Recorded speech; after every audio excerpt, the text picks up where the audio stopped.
ఈ దీపావళికి మీరు మరింత స్మార్ట్ అయ్యేందుకు బిగ్సీ తీసుకువచ్చింది దీపావళి ధమాకా ఆఫర్స్. మొబైల్ కొనుగోలు చేయండి 10% instant discount, attractive gifts, mobile protection, smart watch లేదా ఇయర్ బడ్స్ ఫ్రీగా పొందండి.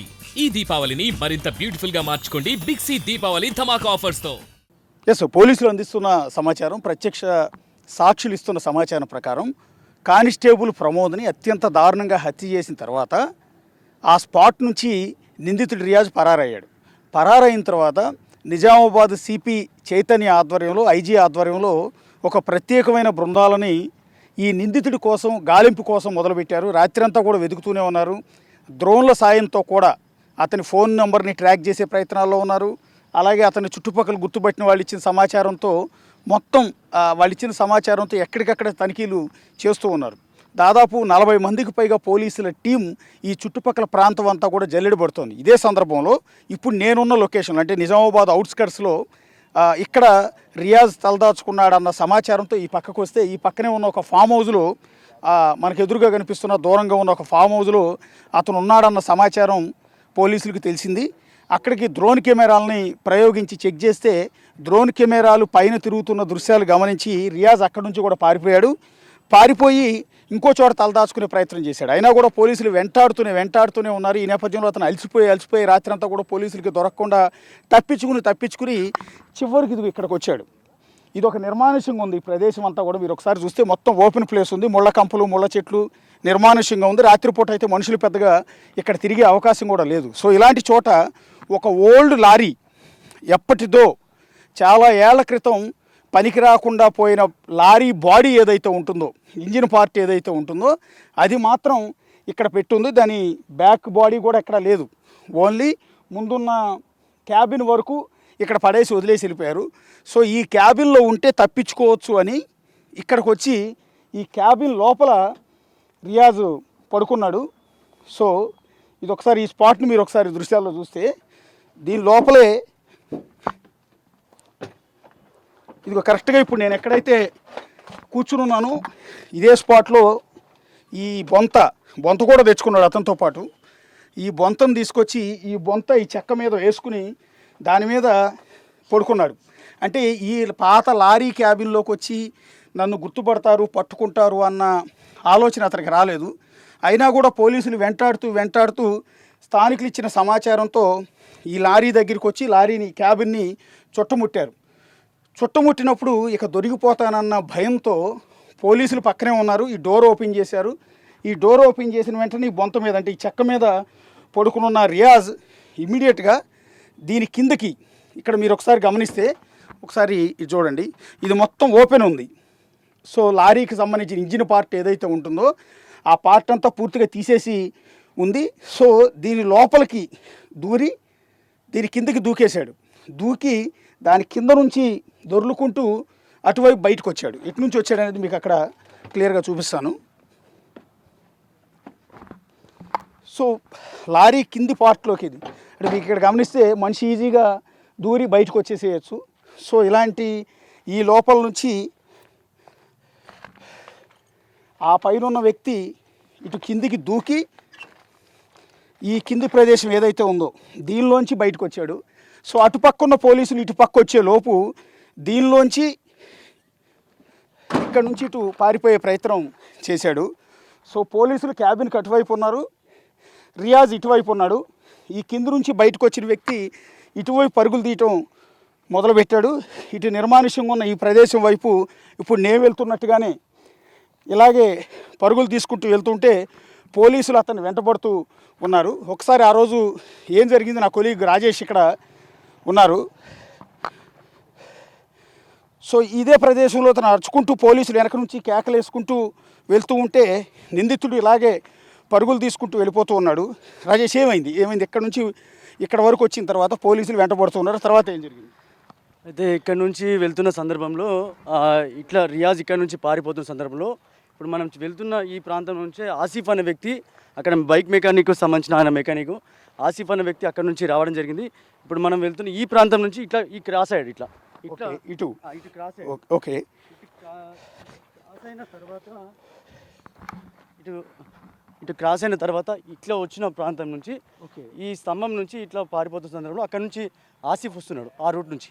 ఓకే ఆసిఫ్ వస్తున్నప్పుడు ఆసిఫ్ రియాజ్ని పట్టుకోవడానికి ప్రయత్నం చేశారు. ఎందుకు పట్టుకోవడానికి ప్రయత్నం చేశారంటే పోలీసులు అప్పటికే పురమాయిస్తున్నారు. ఎందుకంటే ఈయన దొంగ తనని పట్టుకోండి అని చెప్పి పురమాయించిన సందర్భంలో ఆసిఫ్ అక్కడి నుంచి వచ్చి రియాజ్ని పట్టుకున్న సందర్భంలో తన వద్ద అప్పటికే ఎవరైతే ప్రమోద్ అనే కానిస్టేబుల్ని చంపాడో అదే కత్తి ఇంకా రియాజ్ వద్దనే ఉంది. ఆ సందర్భంలో రియాజ్ వద్ద ఉన్న ఇక్కడికి వచ్చాడు. ఇక్కడికి వచ్చిన తర్వాత ఆ వీడియో ఒకటి బయటకు వచ్చింది కదా, ఏదైతే పోలీసులు అతన్ని చుట్టుముట్టారు. చుట్టుముట్టినప్పుడు కింద పడుకుని ఉన్నాడు, చుట్టూ మొత్తం పోలీసులు నిలబడి ఉన్నారు. సో ఇప్పుడు మీరు చెప్తున్నది ఏంటంటే ఇటువైపు నుంచి పరిగెత్తాడు. దాడి చేసిన ప్రాంతం ఇది ఫస్ట్ ఇది రియాజ్ పై దాడి చేసిన ప్రాంతం ఇది. ఆసిఫ్ పై దాడి చేసిన ప్రాంతం ఇది. రియాజ్ ఇట్లా వస్తున్నాడు, ఆసిఫ్ పై దాడి చేసిన ప్రాంతం. ఇక్కడ నుంచి వెళ్తున్న సందర్భంలో ఎప్పుడైతే ఆసిఫ్ పై రియాజ్ దాడి చేశాడో పోలీసులు ఒక్కసారిగా పెద్ద ఎత్తున రావడం జరిగింది. ఇక్కడ నుంచి వచ్చి ఇప్పుడు మనం చూస్తున్న ప్రాంతం ఏదైతుందో ఒక నిమిషం ఆగండి. ఇప్పుడు ఆసిఫ్ ఎవరు అసలు? ఆసిఫ్ అనే వ్యక్తి వీళ్ళు బైక్ మెకానిక్ సంబంధించి ఇక్కడ మెకానిక్ షాప్ ఉంటుంది ఇక్కడ. ఓకే తను అక్కడ నుంచి వస్తున్నాడు బైక్ పై. ఓకే ఈ మెకానిక్ షాప్లో కదా పనిచేసేది? కాదు ఇక్కడ వాళ్ళు ఉన్నారు, కాకపోతే వీళ్ళు అప్పటికే భయపడుతున్నారు. కానీ ఆసిఫ్ అనే వ్యక్తి అక్కడ నుంచి వస్తున్నాడు, అటువైపు నుంచి ఆసిఫ్ అని అక్యూజ్డ్ రియాజ్ ఇప్పుడు మనం వెళ్తున్న ఈ వైపు నుంచి ఇట్లా పరిగెత్తుకుంటూ వెళ్తున్నాడు, వెనక నుంచి పోలీసులు వెంటాడుతున్నారు. ఆపోజిట్ డైరెక్షన్లో ఆసిఫ్ వస్తున్నాడు. పోలీసులు అప్పటికే చెప్తున్నారు దొంగ పట్టుకొని అని చెప్పి పురమాయించడంతో ఆసిఫ్ డేర్ చేసి రియాజ్ని పట్టుకునే ప్రయత్నం చేశాడు. అంతలోపే రియాజ్ ఆసిఫ్పై దాడి చేశాడు కత్తితోటి. ఓకే దాడి చేసిన తర్వాత ఎప్పుడైతే ఆసిఫ్ అక్కడ పడిపోవడం జరిగిందో రియాజ్ ఇక్కడ నుంచి ఇంకా పరిగెత్తాడు. సరిగ్గా మనం ఏదైతే మనం వారు చూసిన వీడియో ఏదైతుందో ఆ వీడియో ప్రాంతానికి మనం వస్తున్నాం ఇప్పుడు. ఓకే ఇది ఒకసారి ఇక్కడ చూడండి సార్. ఇక్కడ ఓకే ఇప్పుడు ఆ బ్లూ కలర్ గేట్ ఉంది కదండి, ఓకే మనం ఆ వీడియోలో చూస్తున్న ఏదైతే వీడియో ఉందో అందులో ఒక చెట్టు కనబడుతుంది కదా, ఓకే ఆ చెట్టు పక్కన ఉన్నది ఉండి అక్కడ వీడియో తీశారు. ఫస్ట్ అక్కడ నుంచి మనకి ఎదురుగా కనిపిస్తున్న ఆ ఫామ్ హౌస్ లో ఉంది, ఆ ఫామ్ హౌస్ గేట్ దగ్గర నుంచి వీడియో తీశాడు. ఓకే ఇప్పుడు ఆ వీడియో ఒక నిమిషం ఒకసారి ఇటు ఏదైతే ఇప్పుడు బయటికి ఒక వీడియో వైరల్ అయిందో ఆ వైరల్ అయిన వీడియోలు అంటే ఎన్కౌంటర్కి ముందు నిందితుడు రియాజ్ కింద నేల మీద పడుకుని ఉన్నాడు, చుట్టూ పోలీసులంతా కూడా మూగిపోయి ఉన్నారు. అప్పటికి బతికే ఉన్నాడు, అసలు ఏం కాలేదు నిజానికి. ఆ తర్వాత హాస్పిటల్కి కూడా తరలించారు, హాస్పిటల్లో ఎన్కౌంటర్ అయ్యాడు. సో ఆ స్పాట్ వీడియో ఎలా బయటకు వచ్చింది అంటే ఇప్పుడు మనోడు చెప్తున్నట్టుగా, రాజేష్ చెప్తున్నట్టుగా ఆ పక్కనున్న ఆ మెయిన్ గేట్ దగ్గర నుంచి ఒకళ్ళు సెల్ ఫోన్లో షూట్ చేశారు ఆ వీడియోని. రాజు ఇటు చూపించండి. ఇక్కడికి వచ్చిన తర్వాత సో ఇదే ప్రాంతంలోకి వచ్చారు వాళ్ళు. ఇక్కడికి వచ్చిన తర్వాత పోలీసులు దొరికిపోయాడు. ఇదే ప్రాంతానికి వచ్చాడు. ఇక్కడికి వెళ్ళి కొద్ది ముందుకు వచ్చినాక ఇప్పుడు మనం ఆ వీడియోలో చూస్తున్న బ్లూ కలర్ షెడ్ ఏదైతే ఉందో ఆ షెడ్ నుంచి ప్రజెంట్ అక్కడ ఇప్పుడు లారీ పక్కకున్న ఒక రోడ్డు చూసాం సార్. ఇప్పుడు ఆ రోడ్డు పక్క నుంచి మనం వెళ్తున్న ప్రాంతం అది. ఈ స్తంభం ఎదురుగా కనబడుతున్న స్తంభం ఏదైతే ఉందో ఆ స్తంభం దగ్గర వాళ్ళంతా రౌండప్ చేయడం జరిగింది. ఆ స్తంభం ఇక్కడ ఇది సార్. ఇప్పుడు మనం వీడియోలో చూస్తున్న చెట్టు ఏదైతే అడ్డం కనబడుతుందో ఇది ఆ చెట్టు. ఓకే ఇది వాళ్ళు రౌండప్ చేసిన ఏరియా. ఈ ప్రాంతంలోనే రౌండప్ చేశారు. అక్కడ నుంచి పోలీసు సంబంధించిన వాళ్ళ సిబ్బంది అంతా కూడా అక్కడ నుంచి తాళ్ళు తీసుకొచ్చారు కట్టనికి.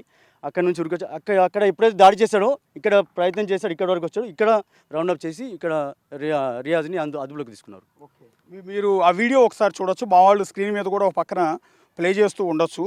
ఆ వీడియోలో రియాజ్ ఇక్కడికి వచ్చిన తర్వాత పోలీసులకు దొరికిపోయిన తర్వాత ఇక్కడే పోలీసులు అతను పట్టుకున్నప్పుడు నేల మీద పడుకున్న పొజిషన్లో రియాజ్ కనిపిస్తూ ఉంటాడు.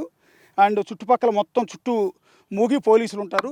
ఆ వీడియోని దూరం నుంచి కొంతమంది ఆ వీడియో తీయటం అనేది జరిగింది. పూర్తిగా అక్కడెక్కడి నుంచో మేము ఇదంతా ఎందుకు చూపిస్తున్నామంటే ఎలా జరిగింది ఇది, ఆ రోజు ఎలా తప్పించుకున్నాడు, ఎలా పట్టుబడ్డాడు అనేది ఎక్స్ప్లెయిన్ చేయడం కోసం మేము అంత దూరం నుంచి ఇంత దూరం మీకు సీన్ రీక్రియేషన్లో భాగంగా ఇక్కడ వరకు అయితే మేము రావటం జరిగింది. సో ఇదే స్పాట్లో అతను పట్టుబడ్డాడు. సో ఆసిఫ్ పైన దాడి చేసింది ఇక్కడ కాదు, కొంచెం ముందు ఇందాక రాజేష్ చెప్పినట్టుగా అతను అక్కడ నుంచి పారిపోయి వచ్చే ప్రయత్నంలో ఈ రోడ్డు వైపు నుంచి వచ్చిన ఆసిఫ్ అనే మెకానిక్, అతను లోకల్ మెకానిక్, పోలీస్ డిపార్ట్మెంట్ కాదు, అతను వచ్చి రియాజ్ను పట్టుకునే ప్రయత్నం చేస్తే అతని మీద తన దగ్గర ఉన్న కత్తితో విచక్షణ రహితంగా దాడి చేశాడు. అతనికి చేతులకు కాళ్ళకు తీవ్రమైన గాయాలయ్యాయి. ప్రస్తుతం హైదరాబాద్ మల్లారెడ్డి హాస్పిటల్లో ఆసిఫ్ ట్రీట్మెంట్ తీసుకుంటున్నాడు. చాలా సివియర్ గాయాలతో అతను అదేంటి పోలీసులకి సహకారం అందించేందుకు, సాయం చేసేందుకు, నిందితుడిని పట్టుకునేందుకు వచ్చిన ప్రయత్నంలో అతను ఇప్పుడు ప్రాణాల మీదకు ఉప్పు తెచ్చుకున్నాడు. సో ఆసిఫ్పై అటాక్ చేసిన తర్వాత పోలీసులకి పట్టుబడిపోయాడు. సో ఈ చుట్టుపక్కల ఉన్న కొంతమంది పబ్లిక్ కూడా వచ్చి రియాజ్ను పట్టుకోవడానికి పోలీసులకి సహకరిస్తే ఇక్కడే మొత్తంగా చుట్టుముట్టి అతను పట్టుకుని ఆ తర్వాత ఇక్కడ నుంచి ఆ, నిజామాబాద్ ప్రభుత్వ ఆసుపత్రికి అతన్ని తరలించడం అనేది జరిగింది. సో ఆసుపత్రికి వెళ్ళిన తర్వాత ఏం జరిగింది అనేది మీ అందరికీ కూడా నోటెడే. ఒకసారి నా కొలీగ్ విజయ్ ఉన్నారు మిగిలిన అప్డేట్స్ కంటిన్యూగా అందించడానికి. Ajay, Vijay. Yes sir. So తర్వాత ఆసుపత్రికి వెళ్ళిన తర్వాత ఒక ప్రైవేట్ హాస్పిటల్లో తనకి చికిత్స అందించేందుకైతే పూర్తిగా రియాజ్ని అయితే తీసుకువెళ్ళారు. రియాజ్ని తీసుకెళ్ళిన తర్వాత ప్రైవేట్ హాస్పిటల్ నుంచి గవర్నమెంట్ హాస్పిటల్, ప్రభుత్వ హాస్పిటల్కి చెక్కింగ్స్ కోసం, అంటే ఆరోగ్య పరిస్థితి ఎలా ఉంది అని చెప్పి తెలుసుకోవడం కోసము ప్రభుత్వ జనరల్ హాస్పిటల్కి, నిజామాబాద్ ప్రభుత్వ జనరల్ హాస్పిటల్కి తీసుకువెళ్ళినటువంటి రియాజ్ను బాత్రూమ్కి వెళ్తాను అని చెప్పి అక్కడ ఉన్నటువంటి పోలీసు అధికారులకు చెప్పి తన సంఖ్యలను విడిపించుకున్నాడు. విడిపించుకున్న అనంతరం వెంటనే అక్కడ ఉన్నటువంటి ఒక కానిస్టేబుల్ వద్ద ఉన్నటువంటి వెపన్ని, తుపాకీని లాక్కొని ఫైర్ చేసేటువంటి ప్రయత్నం అయితే చేశాడు. ట్రిగ్గర్ నొక్కేటువంటి ప్రయత్నం చేశారు. సో పక్కనే ఉన్నటువంటి ఆర్ఐ అలాగే ఎస్ఐ ఇద్దరు కూడా రియాజ్ని కంట్రోల్ చేయడానికి చాలా ప్రయత్నించారు. కానీ వాళ్ళ చేతులు, అంటే రియాజ్ చేతిలో వెపన్ ఉంది, మిగతా వాళ్ళ చేతిలో వెపన్ లేదు. కేవలం అక్కడ ఉన్నటువంటి ఎస్ఐ అలాగే ఆర్ఐ చేతిలో మాత్రమే వెపన్ ఉంది. సో ఎందుకంటే డిఐజీ ఆదేశాల అనుసారం వెంటనే రియాజ్ ఎప్పుడైతే ప్రమోద్ మీద దాడి చేశాడో అప్పటి నుంచి కూడా పూర్తిగా ప్రతి ఒక్కరు కూడా వెపన్ క్యారీ చేయాలంటూ స్థానికంగా ఉన్నటువంటి పోలీస్ స్టేషన్లు అన్నిటికీ కూడా డిఐజీ నుండి ఆదేశాలు అందాయి. సో దాని ద్వారానే ప్రతి ఒక్కరు కూడా వెపన్ క్యారీ చేస్తూ ఉన్నారు.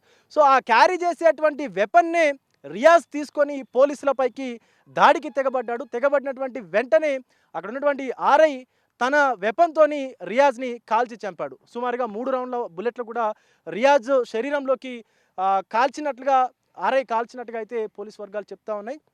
సో ఇంకా కూడా క్లారిటీ రావాల్సినటువంటి అవసరం అయితే కనిపిస్తూ ఉంది. కానీ ఇక్కడ రియాజ్కు సంబంధించి ఈ యొక్క సీన్లో రియాజ్ని అదుపులోకి తీసుకునేటువంటి ఈ సీన్ని వీడియో తీసినటువంటి వారెవరైతే ఉన్నారో వాళ్ళు కావాలనే దూరం నుంచి, ఇందాక మనం ఆ గోడ దగ్గర, గేట్ దగ్గర నిల్చొని తీసినటువంటి వీడియో చూసాం కదా, ఆ వీడియోని రియాజ్కు సంబంధించినటువంటి మనుషులే తీశారనేటువంటి వాదన కూడా వినిపిస్తూ ఉంది. ఎందుకంటే రియాజ్ పారిపోయినటువంటి 3 రోజుల నుంచి కూడా రియాజ్ చుట్టూ తన అనుచరులు తిరుగుతూ ఉన్నారు, తనని గమనిస్తూ ఉన్నారు.